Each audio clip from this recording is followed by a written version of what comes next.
Beef കൊണ്ട് ഉണ്ടാക്കാൻ പറ്റുന്ന ഏറ്റവും അടിപൊളി റെസിപ്പി ബീഫ് മിക്സറാണ് ഉണ്ടാക്കുന്നത്. ഞാനൊരു വീഡിയോ കണ്ട് ട്രൈ ചെയ്തതാണ്, എന്നാൽ ഇത് നേരത്തെ ട്രൈ ചെയ്യേണ്ടതായിരുന്നു. അത്രയ്ക്ക് അടിപൊളിയാണ് കേട്ടോ. പിന്നെ നമുക്ക് ബീഫ് ഇപ്പോൾ ഇച്ചിരി ഷോർട്ടേജാണ്, അതുകൊണ്ട് നിങ്ങൾ ഈ റെസിപ്പി സേവ് ചെയ്ത് വെക്കാൻ മറക്കല്ല. പിന്നീട് ബീഫ് കിട്ടുമ്പോൾ ഉണ്ടാക്കി നോക്കാം.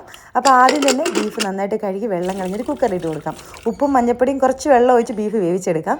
വെന്ത ബീഫിൽ നിന്ന് വെള്ളം മാറ്റിയിട്ട് ബീഫ് മാത്രം മിക്സിയിൽ ഒരു ചെറിയ ജാറിലിട്ട് ക്രഷ് ചെയ്തെടുക്കണം. ഇനി അതിലേക്ക് മുളക് പൊടി ഇട്ട് നന്നായിട്ട് മിക്സ് ചെയ്ത് വെക്കാം. ഇനി ഇത് ഫ്രൈ ചെയ്തെടുക്കാവേ. ഞാനിവിടെ ഫ്രൈ ചെയ്യുന്നത് പാരിസൺ അതിഥി റിഫൈൻഡ് സൺഫ്ലവർ ഓയിലാണ്. ഈ ഒരു ഓയിൽ ഫ്രൈ ചെയ്യുമ്പം സ്നാക്സിനൊക്കെ നല്ല ടേസ്റ്റ് കിട്ടും കേട്ടോ. അപ്പോൾ ഓയിൽ ചട്ടിയിൽ ഒഴിച്ച് കൊടുത്ത് നന്നായിട്ട് തിളച്ചതിന് ശേഷം ബീഫ് ഒരു 3-4 ബാച്ചായിട്ടിട്ട് പൊരിച്ച് പോരാം.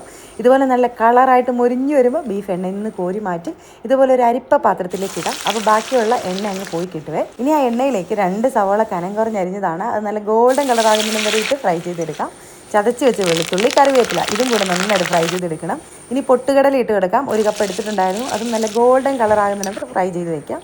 അങ്ങനെ നമ്മുടെ ഫ്രൈഡ് പരിപാടി എല്ലാം കഴിഞ്ഞു. ഇനി നമുക്ക് മിക്സ് ചെയ്തെടുക്കാം. ഒരു പാത്രത്തിൽ പൊരിച്ച് വെച്ച ബീഫ് ഇട്ട് കൊടുത്തു, സവാള ഇട്ട് കൊടുത്തു, വെളുത്തുള്ളി കറിവേപ്പില ഇട്ട് കൊടുത്തു, കടല ഇട്ട് കൊടുത്തു. ഇനി ഇത് നന്നായിട്ട് അങ്ങ് മിക്സ് ചെയ്ത് കൊടുക്കാം. ഇനി ഇതിലേക്ക് കുറച്ച് മുളക് പൊടി ചേർത്ത് കൊടുക്കാം. എരിവ് വേണമെങ്കിൽ എരിവുള്ള മുളക് പൊടി ഇടാം, എരിവ് വേണ്ടെങ്കിൽ കാശ്മീരി ചില്ലി മുളക് പൊടി ഇട്ട് കൊടുക്കാം. കുറച്ച് ഉപ്പും ഒരല്പം പഞ്ചസാരയും ഒരു പകുതി നാരങ്ങയും കൂടെ പിഴിഞ്ഞൊഴിച്ച് കൊടുത്ത് നന്നായിട്ട് മിക്സ് ചെയ്തെടുത്താൽ നല്ല ബീഫ് മിക്സർ റെഡിയായിട്ടുണ്ട്. നല്ല കട്ടൻ ചായക്കൊപ്പം അടിപൊളിയാണ്.